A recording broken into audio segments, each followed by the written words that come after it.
Ce constructeur chinois teste les batteries solides qui donneraient, selon eux, 1500 km d'autonomie, ce qui est juste énorme. C'est plus que la plupart des thermiques, du coup. Sauf les gros diesels, qui ont quand même... c'est des grosses berlines, là, qui ont beaucoup de réservoirs, on va dire. Mais globalement, le thermique, ça fait quoi? 700, 800 km, quoi, grosso modo. Bon, après, est-ce que ça sert d'avoir autant d'autonomie, au final? 1500 km, quoi. Peu connu des consommateurs européens, le chinois Changan a récemment fait une annonce qui n'est pas passée inaperçue. Le constructeur s'apprête à tester des batteries solides, dont l'autonomie pourrait avoisiner les 1500 km. Donc ils vont installer ces batteries à état solide sur des prototypes d'ici fin 2025. Changan se fixe comme objectif de valider l'efficacité de cette nouvelle technologie l'année suivante et de démarrer la production en masse en 2027. Un plan similaire à BYD. Toutefois, Changan s'engage déjà sur des chiffres en ce qui concerne l'autonomie. Avec une densité énergétique de 400 Wh par kilo, les batteries solides de la firme chinoise devraient permettre de parcourir 1500 km sur une seule charge. La marque assure également avoir résolu les problèmes de sécurité de l'air des batteries liquides. Les batteries liquides promettent une sécurité accrue et des performances meilleures que leurs homologues liquides. L'absence d'électrolytes liquides inflammables les rend moins sujettes au court-circuit. Concrètement, ça flambe moins. Voilà, bon, bah les batteries solides, après avoir le coût, hein, évidemment, c'est une nouvelle technologie, donc je pense que ça va être cher au début.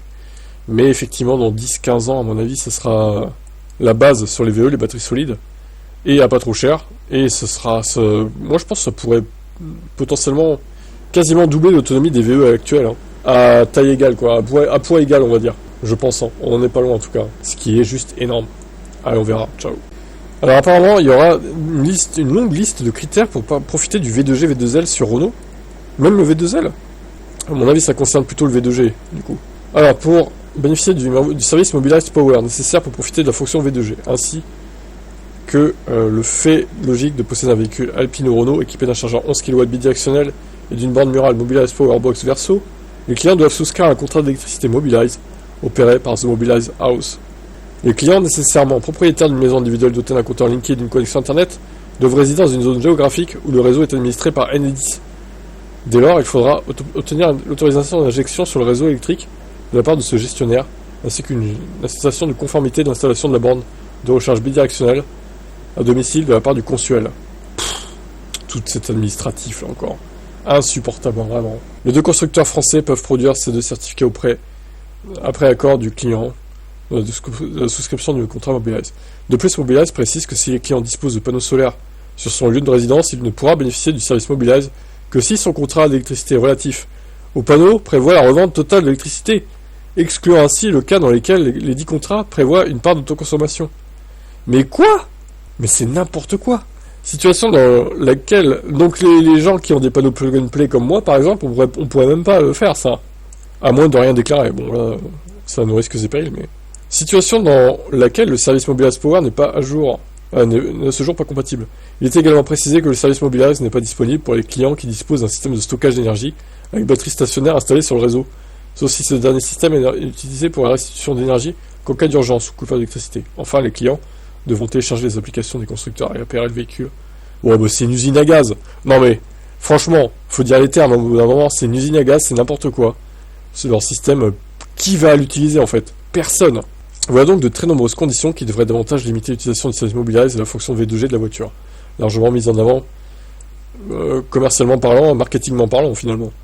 Logique puisque Mobilize promet d'importantes économies sur le prix de l'électricité avec ce système lorsque la voiture est raccordée à la borne compatible. Le dispositif gère automatiquement les phases de recharge à bas coût et des charges rémunérées. Autrement dit, plus la voiture reste branchée à la maison, plus le client gagne d'argent. Reste que l'intérêt réel apparaît bien limité face au chargeur 22 kW. S'il n'est techniquement pas compatible avec les fonctions bidirectionnelles, il peut s'avérer beaucoup plus utile au quotidien. Ouais, alors ça c'est bizarre d'ailleurs que le chargeur 22 kW accepte même pas le V2L au final. C'est juste nul en fait, je trouve. Dommage donc pour les propriétaires de Renault 5 E-Tech qui ne peuvent pas profiter de la fonction V2G avec un chargeur 22 kW. En revanche, la nouvelle Mégane E-Tech ne fait pas cet impair et laisse le choix, contre une rallonge de 1500 €, soit 500 € de plus que le système bidirectionnel, qui implique l'achat d'un forfait box plus installation, et l'adaptateur pour profiter d'un système V2L 400 € l'adaptateur, alors que sur AliExpress t'en trouves à 100 balles quoi. Ouais, bon. Après, vous direz, certains diront, oui, mais sur AliExpress, c'est pas compatible avec les normes de sécurité européennes. Oui, allez. C'est pareil, hein. C'est exactement pareil. Bref, tout ça pour dire que le V2G de chez Renault, c'est une sacrée usine à gaz, et ça donne pas vraiment envie, hein. Franchement, bon, personne ne va y souscrire.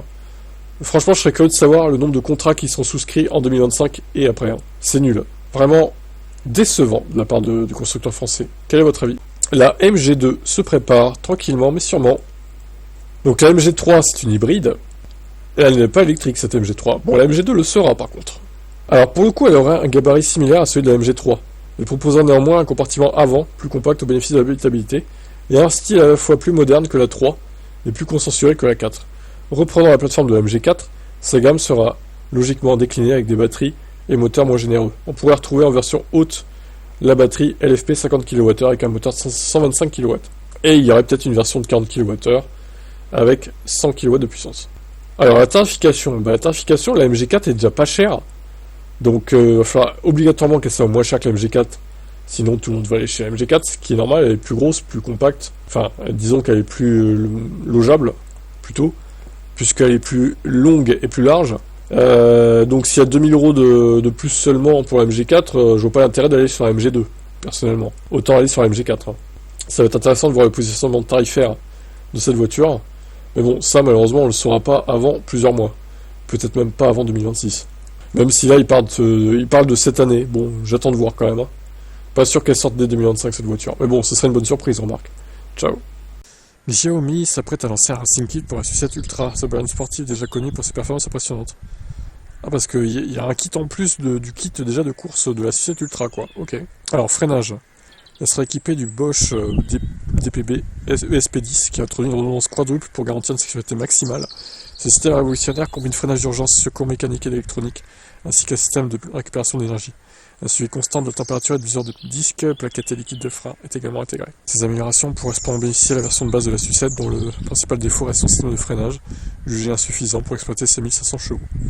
Si Xiaomi intégrait ces avancées dans le modèle standard, ça en ferait une voiture mieux équilibrée et plus sécurisée. En revanche, il est difficile de ne pas s'interroger sur la pertinence de proposer un véhicule de 1500 chevaux en vente libre à moins de 70 000 €. Une telle puissance à ce prix démocratise l'accès à des performances autrefois réservées aux supercars. Ça soulève des questions de sécurité. Oui, mais alors du coup, quel prix va coûter ce Racing Kit? C'est pas précisé là, c'est dommage. Il y aura aussi des jantes 21 pouces en alu au final. Et des pneus aussi, dédiés à la conduite sportive sur circuit. Ok, bon, à voir le prix de ça. Ça sera sûrement plusieurs milliers d'euros en plus. Mais bon, allez, ciao. On avait déjà parlé de ce constructeur Fisker là, qui avait fait faillite il y a quelques années. Et bien en Amérique du Nord, une lueur d'espoir, peut-être, pour les possesseurs de ce véhicule. Un programme de rachat révélé par des lettres adressées aux propriétaires et partagées en ligne offre 3 options. Premièrement, revendre leur Fisker directement à Rivian, l'échanger contre un crédit pour un nouveau Rivian RS ou R1T, vendre les épaves non roulantes à Chase à un prix fixe. Donc, Chase, c'est la banque JP Morgan Chase du coup. Ok. Les valeurs de rachat sont calculées sur le prix initial, moins une réduction pour l'utilisation. Certains propriétaires ont reçu des offres dépassant 36 000 $ quand même, bien au-dessus des prix pratiqués sur le marché d'occasion, où les Fiskers se négocient parfois à 10 000 $. Alors par contre, les gens qui ont vendu leur Fisker vraiment 10 ou 15 000 $ et qui a cette offre maintenant, oh, ils vont tellement avoir le seum. Oh là là, ils vont se dire, mais putain, c'est pas possible, je perds 20 000 $ quoi. Je suis maudit quoi. Ils vont se dire ça vraiment. Une prime supplémentaire de 6 000 $ est proposée pour les versions longue autonomie des modèles Rivian. Cependant, ce programme reste limité. Seuls les propriétaires ayant financé via Chase ou étant impliqués dans un recours collectif peuvent en bénéficier. Ah oui, d'accord, bon.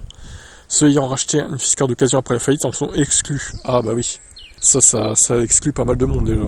Pour les Européens, la situation est bien plus sombre. Aucun programme similaire n'a été annoncé, laissant ses propriétaires avec des véhicules invendables et sans soutien financier. Mais Rivian ayant des liens avec Volkswagen, pourquoi ne pas imaginer une solution identique? Oh, j'ai des doutes sur ça quand même, hein. J'ai des doutes. Cette initiative de Rivian va au-delà du simple rachat, une stratégie marketing pour séduire les propriétaires de Fisker, souvent encore attachés aux véhicules électriques, mais déçus par la marque. Bon, en vrai, c'est pas idiot parce qu'ils peuvent récupérer potentiellement la batterie du Fisker qui est à plus de 100 kWh. Moi je dis c'est une bonne strat, hein, parce que 100 kWh de batterie quand même, t'achètes un Fisker 10-15 000 $, alors certes t'as plus de garantie, hein, si tu tombes en panne tu l'as dans les fesses, mais un mec qui bricole, hein, qui sait réparer une voiture ou une batterie, il peut s'en sortir pour avoir une batterie à 15 000 $ de 100 kWh en fait. Ça peut être pas mal, hein, quand même, mine de rien, puis le véhicule fait 500 chevaux. Faut aussi le rappeler, donc après c'est sûr c'est un pari, mais bon, ma foi, si c'est pas trop cher, ça se tente, je dirais. Par contre, évidemment, si ça commence à monter à 25-30 000 $, là c'est un pari très trop risqué, je dirais. Allez, ciao.